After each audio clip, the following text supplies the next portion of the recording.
history is rife with populist policies, especially during an election year. And the tandem of more cash transfers and free train rides is well timed, just when pump prices soar to a record. As the saying goes, there's no such thing as a free lunch, so you have to know who pays for it and at what cost. Lois Calderon, CNN, Philippines.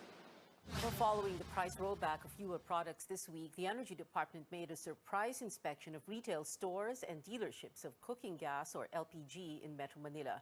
Officials flagged some stores which do not have proper business documents. Some retailers also had the wrong seal for their containers. These supposed violations will be forwarded to the legal department of the Energy Department for evaluation.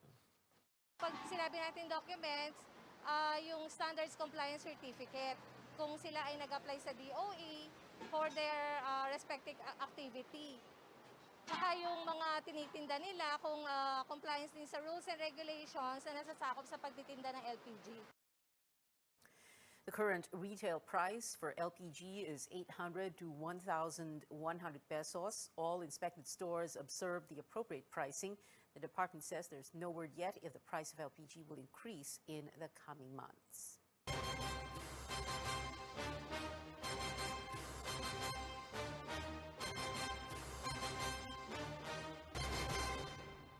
COMELEC gives the Office of the Vice President the green light to resume COVID-19 response projects even during the campaign period. Belisa Lopez has the details. COMELEC has allowed some projects of the Office of Vice President Leni Robredo to continue during the home stretch of the campaign period. Commissioner George Garcia says the poll body approved the January petition of Robredo's office in an executive session on Wednesday. This means the OVP can continue its pandemic response initiatives like the Swab Cab, Bayanihan e-Consulta for COVID-19 patients, and Vaccine Express, which brings coronavirus shots to communities. Garcia adds some projects under the Social Welfare Department will also proceed. The ban is in place from March 25th until May 8th to prevent politicians from possibly using public funds for their campaigns. Robredo's spokesman Barry Gutierrez thanks COMELEC for its decision, saying this will allow the so-called Angat Buhay projects to help more people nationwide. Commissioner Socorro Inting earlier said projects of humanitarian nature are often excused from the public works ban. Rules also exempt disaster relief operations as well as ongoing construction projects. Melissa Lopez, CNN Philippines. On the campaign trail, presidential candidate Ping Lacson and running mate Tito Soto woo voters in the province of Cotabato, where peace and order are key issues. George Quiles joins us live from Milagro and Cotabato. George, tell us about the tandem's plans to resolve armed conflicts in Mindanao. Well, Pia, the Lacson-Soto tandem is proposing a number of approaches in resolving armed conflicts between different groups here in Mindanao. For groups with existing peace pacts with the government, like the Moro Islamic Liberation Front or MILF, presidential candidate Senator Ping Lacson says it is important for the government to keep its word, especially on the political and economic aspects of the agreement. Lacson adds the Office of the Presidential Advisor on the Peace Process should speed up the integration process of the armed combatants of the MILF. As for armed groups aligned with the terror group Islamic State, the Partido Reforma standard bearer says they should be held criminally liable based on the provisions of the law. That's exactly the reason why we should make good with our promises or obligations natin under the peace agreements para hindi sila maging disgruntled and they would join the party or yung breakaway party. We have to put a stop to the never-ending, parang vicious cycle eh. But, you know, meron ding obligation, may pagkukulang din minsan ng government kasi yung napag-usapan, hindi na de-deliver. As for the New People's Army, Lacson says localized peace talks should continue. Lacson and his running mate, Senate President Tito Soto, believe that the concept of the National Task Force to End Local Communist Armed Conflict, or NTF-ELCAC, must continue, but its implementation must veer away from politics. Pia?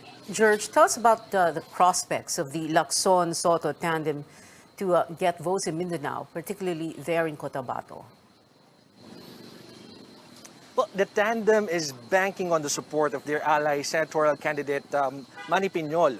Piñol, aside from being a former agriculture secretary, is a former governor of the province. But Piñol himself says it is not easy to get votes in Mindanao now. He says President Duterte is still has a huge clout here. There's reason why his personal endorsement will definitely really matter. So, as we know, his party, PDP Laban Kusi wing, has already endorsed the candidacy of Bongbong Marcos and presidential daughter Sara Duterte. But it isn't clear yet, Pia, if the party's choice is also the president's personal choice. Given the situation, Piñol says he needs to work doubly hard to be able to deliver votes for Lacson and Soto. Back to you. George Cahilas there reporting live from Cotabato. Manila Mayor Isko Moreno is saying he's not threatened by the PDP Laban Kusi wing's endorsement of fellow presidential candidate Bongbong Marcos, but Moreno admits the move might have made his campaign more difficult. Mga pedigree na nga, o sinama pa ng mga pedigree na malalaking grupo sa politika. Siyempre, kailangan maging tapat ako sa taong bayan na kung sasamahan nila ako, sasama sila sa hirap ng laban, hindi sa magaang na laban. Kung the reason why it existed is to oppose the dictatorship ng Arab, so-called dictatorship, tapos yung kasama nila, kaya ko ng taong bayan ang pagkasalanan.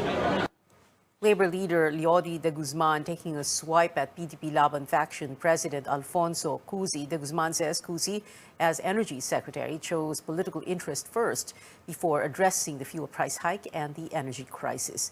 CNN Philippines has reached out to Cusi for comment. Still on the elections, presidential candidates making more campaign promises, from abolishing the rice tarification law to extending the term of barangay officials. Cian Arcangel reports. Senator Manny Pacquiao took his campaign to Isabela, the top rice producer in Cagayan Valley. There, he vowed to abolish the rice tarification law if he wins the presidency. He says his administration will also allocate funds for buying palay directly from farmers. Supporters promised to deliver at least 100,000 votes for Pacquiao in the province, which is considered part of the so-called Solid North. Ang akin naman ay democratic country naman tayo, ang lahat malayang pumili ng mga kandidato nila. At alam ko, hindi naman lahat doon kay BBM. Mayroon namang talagang naghahangad na tunay na pagbabago, hindi naghahangad para sa isang panggobyerno na traditional government. If elected president, Vice President Leni Robredo promises to institutionalize the salaries of barangay officials and work to extend their terms from 3 to 5 years. Robredo says these were among the bills she filed when she was still a congresswoman. Pero ang pinaka-purpose po niyan, para mas palakasin ang mga barangay dahil yung barangay yung nag-aasikaso ng lahat na pangangailangan natin. Former Defense Chief and National Security Advisor Norberto Gonzales is pushing for oil price regulation among countries in Southeast Asia. He says these could help dictate oil prices in the region amid soaring costs in the world market.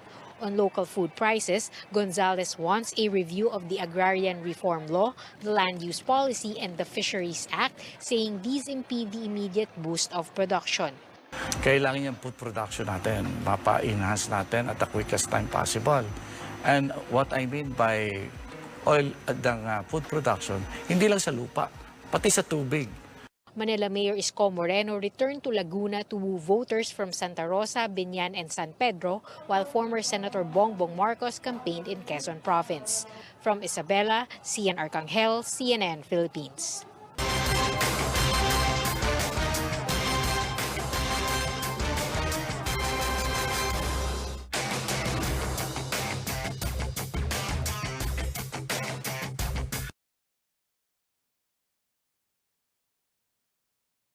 Coming up, investigators are getting to the bottom of a hazing incident in Laguna that led to the brutal death of a grade 12 student. And an internet service provider takes over the Alaska Aces franchise in the PBA. Stay tuned to CNN Philippines.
Welcome back to Newsnight. Authorities are getting to the bottom of a hazing incident in Laguna that allegedly killed a grade 12 student. 2 suspects are now in police custody. And as Tristan Odalo reports, the victim's family is crying for justice. The parents of 18-year-old Raymark R.R. Rabutazo recall fond memories of their only son before his tragic death on Sunday. Talaga po ako para nang mag-blackout na din sa nangyari po sa nakita ng ano ko dahil yan po ay prinsipe sa amin. Walang ginagawa yan, makinis lang, umalis ng bahay, masigla. Sa loob po ng 2 taon ng ating COVID ay wala po siyang naging sakit. Yun po talaga, kaya gusto lang po talaga namin ay katarungan, hustisya. Humihingi po kami ng hustisya para po sa anak ko na madami pang maging pangarap. RR was a graduating student and dreamt of becoming a policeman. All of this abruptly ended because of a fatal hazing. Akala ko aabutan ko pa yan ako na buhay, na naghihingalo na ganan, o baka isang hinga pa, abutan ko pa, kaya ko pang masabihan o makausap pa. Ay nung pagdating ko doon, sinalubong ko ng aking ama na wala na nga daw po talaga. Nung nakita ko yan ako, wala na ho, bumagsak na ho yung parang damdamin ko na ganon. According to medical records, RR suffered severe physical injuries such as bruise marks at the legs and head injuries after alleged fraternity rights for neophytes. Katarungan para sa aming anak na tinanggalan nila ng karapatan mabuhay at maging malaya. Masakit po sa isang ama na nagkaganyan ng aming anak. Nagsosolong anak po namin yan. Mahal na mahal po namin yung aming anak. Arturo, not his real name, was with RR at that time. He also suffered injuries and wasn't able to walk for a day. He too was surprised about RR's death. Pare-pares po kaming, ayun po, nangihina po. Gawa po pagkatapos po nung ginawa sa amin. Ito po, may pasa. Tapos hirap din po makalakad. Dati po, gusto ko po kasi dati pan sumali po sa ganun eh. Kaso naman po, nung pagsali ko po, may nangyari naman pong problema. The police are holding 2 suspects and looking for 7 others. The family believes more people were involved in RR's death. Senator Mig Zubiri calls for the strict enforcement of the law he authored, the Anti-Hazing Act. CNN Philippines is still reaching out to the local police on the development of the case. In Kalayaan, Laguna, Tristan Odalo, CNN Philippines. A spokesperson for the task force dealing with communists is facing 3 new complaints at the office of the Ombudsman. Lorraine Abadoy, also Communications Undersecretary, has been accused of red tagging Vice President Leni Robredo and other groups. Badoy said communist leader Jose Maria Sison's endorsement of Robredo shows she has a, quote, tactical alliance with communist rebels. 26 complainants want the Ombudsman to preventively suspend Badoy and file charges against her. They cited violations of the election law and even the Constitution. Hindi ito tungkol kay VP Leni, isang biktima na si VP Leni ng red tagging. Hindi ibig sabihin na wala na siya sa poder, wala na siyang culpability or criminal liability anymore. Hindi. Kaya ngayon, dapat mag-isip-isip na siya. Right, Congressman? Yan ang isa nating reason bakit tayo nag-file. Kailangan natin ng deterrence. Kung gusto ni Yusek Badoy at iba pang opisyal ng NTF-ELCAC na mangampanya laban kay VP Leni o sa Makabayan, dapat magbitiw muna sila sa kanilang posisyon. Badoy dismissed the complaints as, quote, obvious propaganda of communist fronts and insisted her claims were not red tagging. Complaints have been filed against Badoy as early as 2020.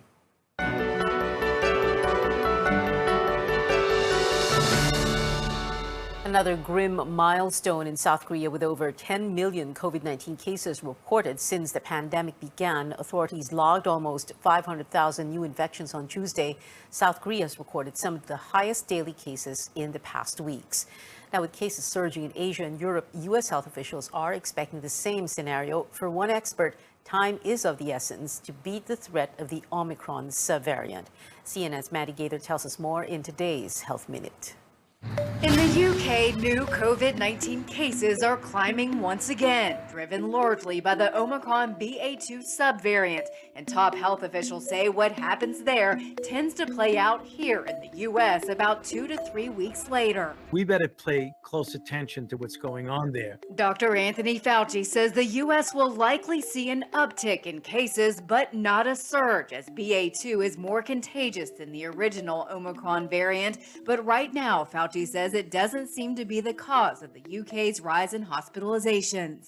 It's a very interesting situation where the cases are going up, but it does not at this point in time appear to be any degree of severity. Fauci says BA.2 may become the dominant variant in the U.S. today. The CDC said it was the cause of nearly 35% of new COVID-19 infections in the past week, up from about 22% the week before. Fauci cautions the U.S. needs to be prepared for the possibility of another variant in the future. That means building up supplies of antivirals and tests and vaccinations. We can't just say we're done.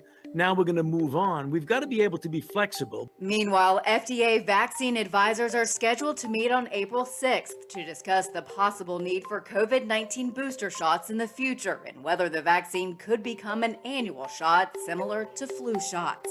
For Health Minute, I'm Mandy Gaither.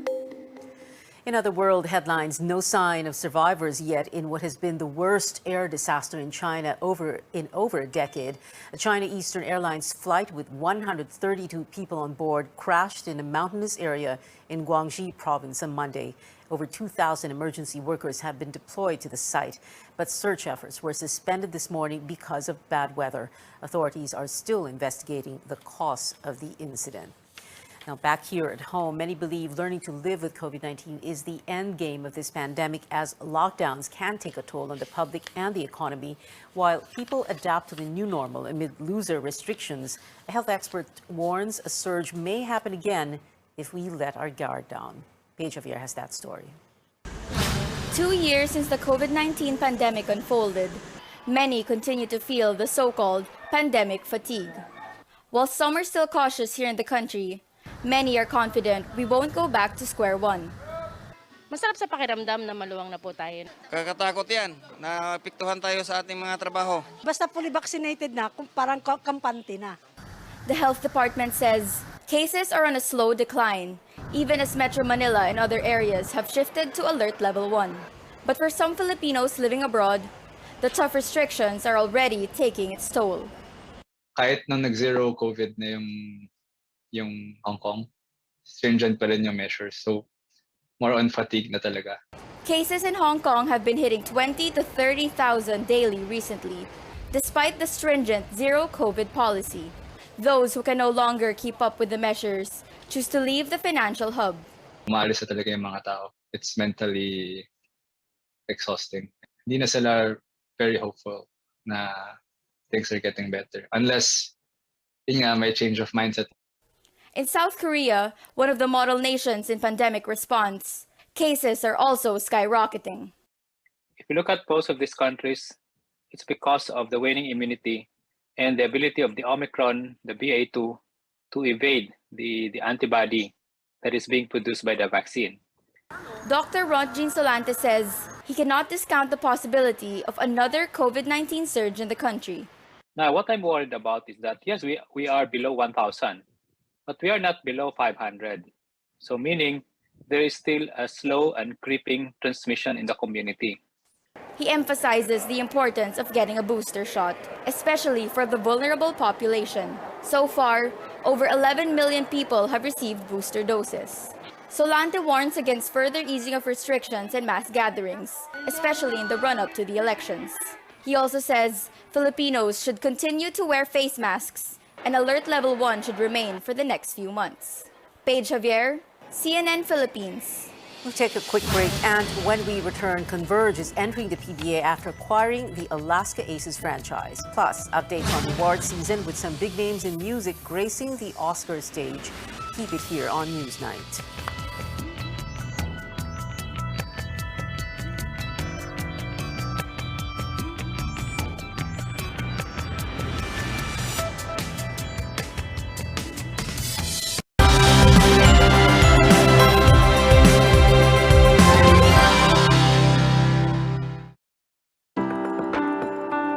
Being a Filipina here in Japan, kakayanin ko ang mga hirap para sa akin mga pangarap.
Welcome back. The Weather Bureau Pag-asa redefines the meaning of super typhoon and modifies the tropical wind signal system. A super typhoon should now have maximum sustained winds of at least 185 kilometers per hour. It was previously defined as a tropical cyclone with maximum sustained winds of more than 220 kph. Pag-asa explains the Philippines has the highest range of maximum sustained winds for a super typhoon compared with other Asian neighbors like Japan, Hong Kong, and Taiwan. Pag-asa also modified the wind threat of each signal number. You can see them on your screens. So far, no cyclones are expected to affect the country in the coming days. The Bureau advises the public to take precautionary measures to minimize heat stress, as well as to optimize the daily use of water for personal and domestic consumption. Well, sports news now. Internet service provider Converge is the newest team in the PBA. The firm officially acquired the Alaska franchise after it went on sale last month. The announcement also comes 4 days after the Alaska Aces played their final game in the league. Former PBA Commissioner Chito Salud will serve as governor of the team. Salud says they have yet to determine if they will retain the core of the Alaska team. In PBA season 47, Converge aspires to bring to the court a brand of basketball consistent with its revolutionary and entrepreneurial spirit. We have barely 3 months to prepare for the next season. No? I'll be working closely with Dickie Bachman on this. Together we'll review and assess the performance of the players and the coaches and make a decision soon. A formal launch is set for April 5th, where Converge will announce its team name. In entertainment news, the Oscars just announced this year's performers, and set to take the stage is Queen Bee herself. Beyoncé is also attending as a nominee for her song Be Alive from the film King Richard. Other performers, including Billie Eilish and Sebastian Yatra, who will sing the Oscar-nominated track Dos Oruguitas from Encanto. The awards night is set for March 28, 8 in the morning, Philippine time. And on to another red carpet, Olivia Rodrigo and BTS won major honors at today's iHeartRadio Awards. The film vocalist took home 3 trophies, beating out fellow chart toppers Ariana Grande and Taylor Swift for Female Artist of the Year. BTS won 2 categories, including Best Music Video for Butter. But Jennifer Lopez nabbed the night's biggest honors, iHeartRadio's Icon Award. J.Lo also performed her hits Get Right and On My Way. And that is it for now. Join me again on News.ph at 7 p.m. I'm Pia Ontiveros for Newsnight, where we go above and beyond the headlines.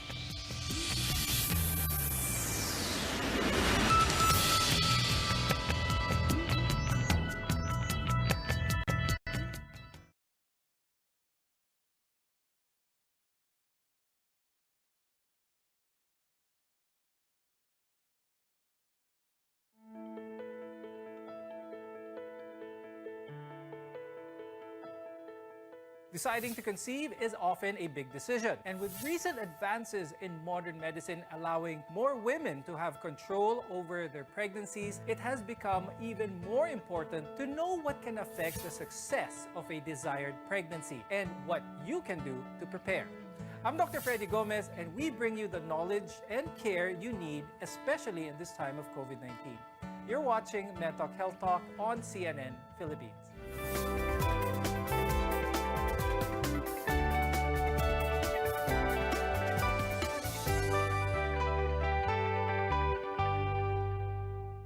Following the onset of the pandemic, births in the Philippines have dropped to some of the lowest in decades. As we continue to live with this pandemic, it's vital to be prepared when planning to conceive safely. Let's welcome Dr. Maria Lourdes Cablik, who is an OB gynecologist, fertility specialist, and medical director of In Vitro Fertilization Davao and Brokenshire Hospital. Also with us is Dr. Romeo Lloyd Romero. He's a urologist at Casimiro Inares Senior Memorial Hospital. Dr. Des, what is the most important factor when it comes to conceiving, when it comes to fertility? Age is the most important single factor affecting fertility. Age at around late teens and early 20s has the highest fertility potential for women. After that, at the age of 30s and beyond, their fertility potential decreases, such that the younger the mom, the healthier the outcome. Dr. Rome, pagdating naman sa lalaki, meron bang pinaka-important factor pagdating sa fertility? For males, no, there are a lot of factors, but the most important is, of course, the quality of the sperm. So in cases that there's a desired pregnancy for the couple, the sperm should be adequate and there's no blockade of sperm. So it's important for the males to have quality and adequate sperm production for him to conceive. Some factors that can reduce your fertility are things that you can control actually. So Dr. Des, I'd like to ask, aside from age, na talagang hindi ito modifiable, what are some of the other factors that can affect the fertility of a woman? With ovulation, it is important to note that the regularity of the cycle, then commonly you ovulate, you're fertile most of the time. And with the ovulation, timing of sex, okay? You may ovulate, but you don't have sex, so you won't have pregnancy. And another important factor is the body weight. Okay, so that boils down to lifestyle. So as you keep your weight close to your ideal for your body, then we assume and presume that you have a regular ovulation. Now, in the country, more and more women are getting pregnant in their 30s. Some may even delay parenthood until age 35 or even older. Dr. Lourdes, mostly this is the case because a lot more women are career-driven. They establish their careers first before that of a family. Is this something that women nowadays should take heed on? What is your advice on this? The common reason for this is the uncertainty or not having a partner, followed by the wish to establish financial security. And that would mean they have to give way to their career and then before having a kids, no? These women are unaware of the age and relation to fertility. So there goes also that the risk also that goes with pregnancy around this age. If you are at age 25, the risk is 1 in 1,250. But if you are at age 40, complications of pregnancy is as high as 1 in 100 women. And speaking of complications, we're referring to hypertension, miscarriage, birth defects, diabetes. So these are the common and also difficult labor. Now, it's important to remember that while these risks are likelier after 35, maybe 40 years old. This does not mean that all women are affected. Still, certain genetic risks are more evident as women age. Dr. Des, let's talk about this a little bit more. What are some of the genetic risks naman for infertility? As your age advances, chromosomal anomaly. That is why there is a higher abortion rate when the woman has an advancing age. And this is particularly due to the chromosomal anomaly that goes with ages. Dr. Des, when it comes to infertility here in our country, para dun sa mga hindi makaka-afford, they find themselves wanting to have a baby, what are the options for them? Nowadays, they really make the effort to go to the centers or approach doctors regarding the condition. So the very simple step to help this infertile or subfertile couple is just semen analysis.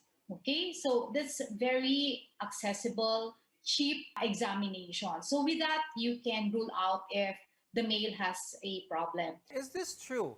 Can someone determine kung sino ang may problema, kumbaga? Or is a viable, distinct test really needed to determine which among the couple needs that? For you to know that you are infertile, first of all, we tag a couple infertile if they are unable to conceive for 1 year. And we also, for some patients who already have a family, either the mother or the father who already had a child but was unable or having difficulty to conceive after a year, that is called secondary infertility. So you wouldn't know until you get somebody pregnant. Age could affect a woman's fertility, but men may also be the reason for a couple's inability to start a family. Now, more on this when we return. We're in Connection to Healthcare. You're watching Net Talk Health Talk.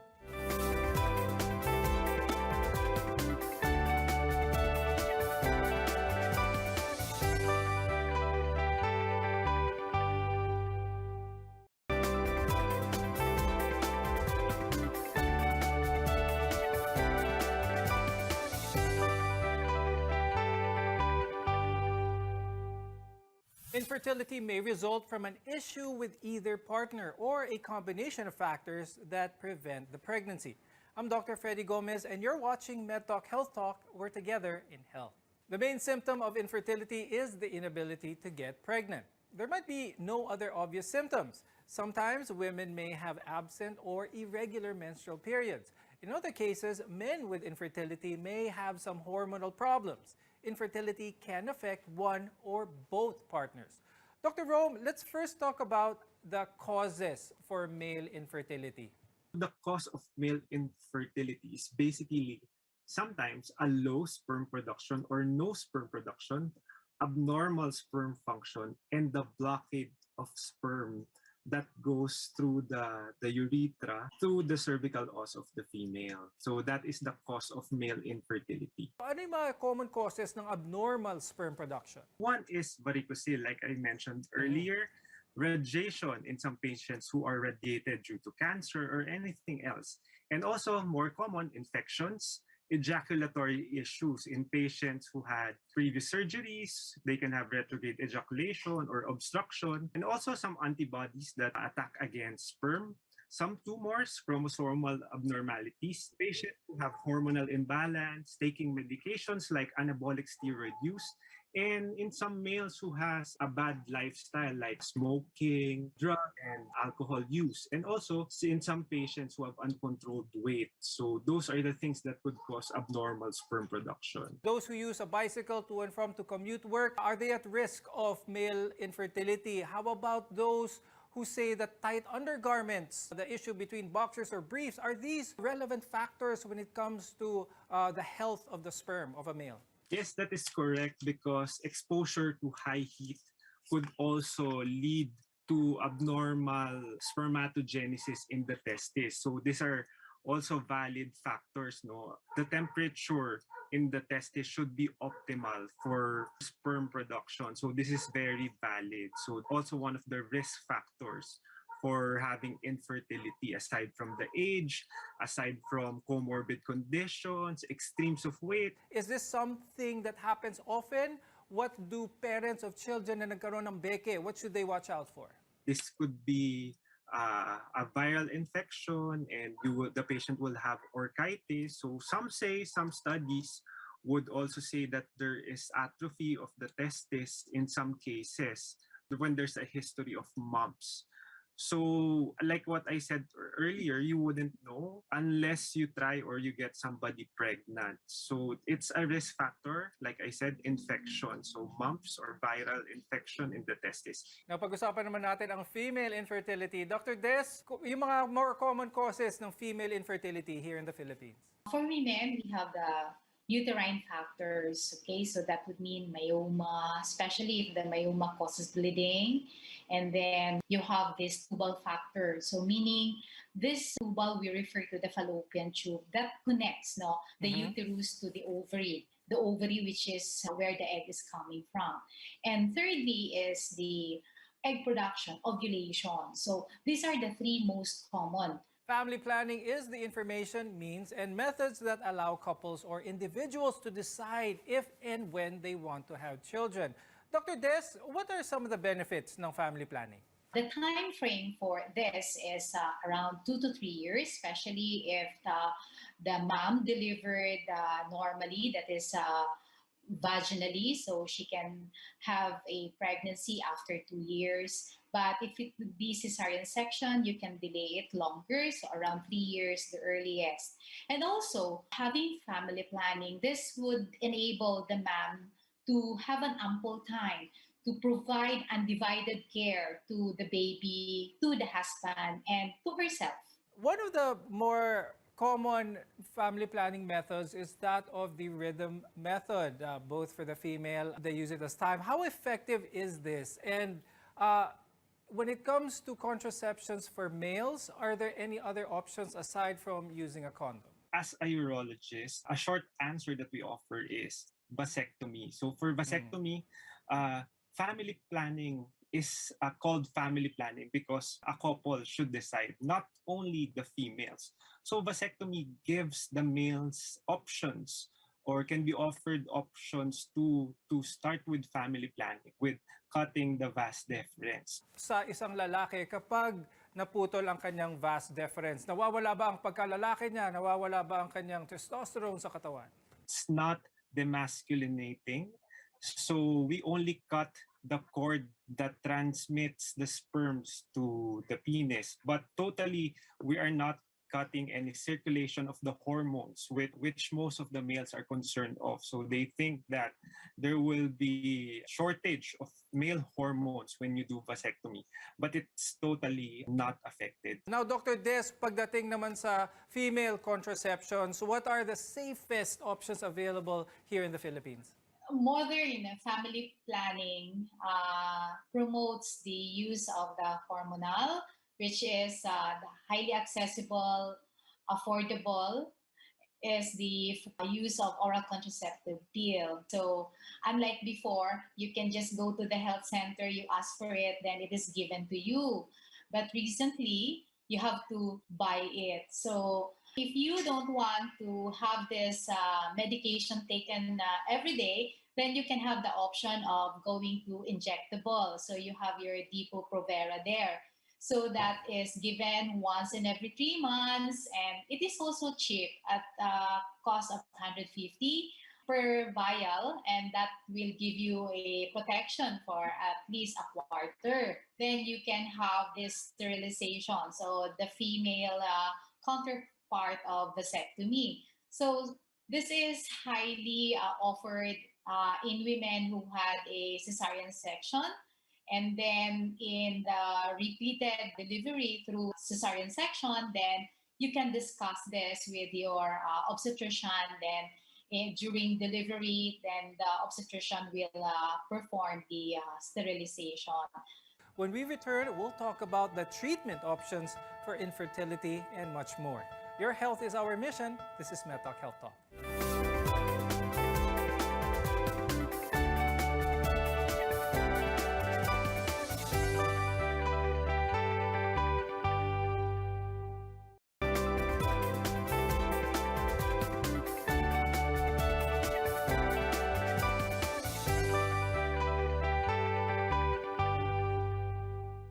Many people are maybe unaware of their infertility problems. They may cause no symptoms and can go undetected during medical visits, and treating infertility can be complicated. I'm Dr. Freddy Gomez, and you're watching MedTalk Health Talk, where your care comes first. Infertility is often defined as not conceiving after 12 months of regular intercourse without the use of birth control. How often should the couple be trying? So the idea is to know when is the ovulation date. Some would say to have intercourse during those times. No? So in some cases, I tell my patient to do it every 2 to 3 days. So it wouldn't be difficult to be doing it every day. So that of getting pregnant. So during those ovulation dates. So nowadays, there are apps that they can download that I tell my patient, especially for the female, they just have to log in the menstruation dates and it would predict their ovulation date. So nowadays, it's very easy to predict when they are fertile. Is this a factor when it comes to infertility? Meaning, if someone has a problem such as erectile dysfunction, does this affect the quality of their sperm, or is this totally independent? It's solely independent, but it is also valid to be asked. So in some patients, you have when the erection is treated, they will be able to conceive. Dr. Des, I'd like to talk about naman the available options para sa mga couples who are trying to have a baby, who are trying to conceive. 1 year na ang nakalipas without success of having a baby. What are their options now? If there is a problem for the male, then one can have the intrauterine insemination. So the sperm now will be inserted or injected in woman's uterine cavity around the time of ovulation. Okay, so that is one option. But remember, this can only be repeated around 3 to 6 attempts, provided that the injected sperm has reached around 11 to 14 million. So that is where the quantity of the sperm matters. But if ever the quality of the sperm is low, what we mean by low is that less than 5 million, that's an outright indication for assisted reproductive technology, or what you call in vitro fertilization with intracytoplasmic sperm injection. When it comes to trying to increase the amount of sperm, Dr. Rome, meron bang mga ways, natural ways, to increase someone's sperm count? So we have to know the cause of the sperm, why it's low, why it is absent.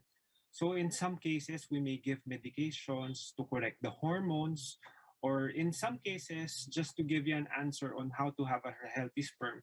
So of course, a healthy lifestyle like balanced diet, somebody is overweight or obese, to exercise or to lower the weight, to control the cholesterol. Because basically, those things are the ones that alter the hormonal imbalance in a patient. So to improve the sperm count, you have to also live a healthy lifestyle. So avoid smoking, avoid drinking. If you're using drugs, it's also good to avoid it. No, so also the use of anabolic steroids, again, you can avoid those things, no, to improve your sperm count. But basically, it is always problem-based, goal-oriented. So you have to look for the cause of the imbalance. Dr. Des, can you discuss some other options for having a family, creating a family?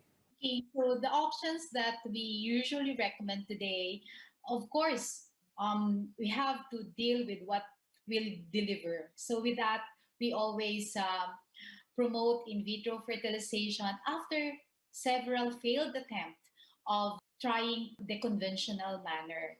So if ever a lot of couples cannot afford this intervention, then we would offer quite invasive, and that would be your minimally invasive surgery to overcome the anatomical problem that would help achieve pregnancy. With that, I'd like to thank obstetrician, gynecologist, fertility specialist, Dr. Maria Lourdes Cabling, and urologist, Dr. Romeo Lloyd Romero. We want to be your partner for a lifetime of good health. I'm Dr. Freddy Gomez, and this is MedTalk Health Talk on CNN Philippines. We'll see you again next time.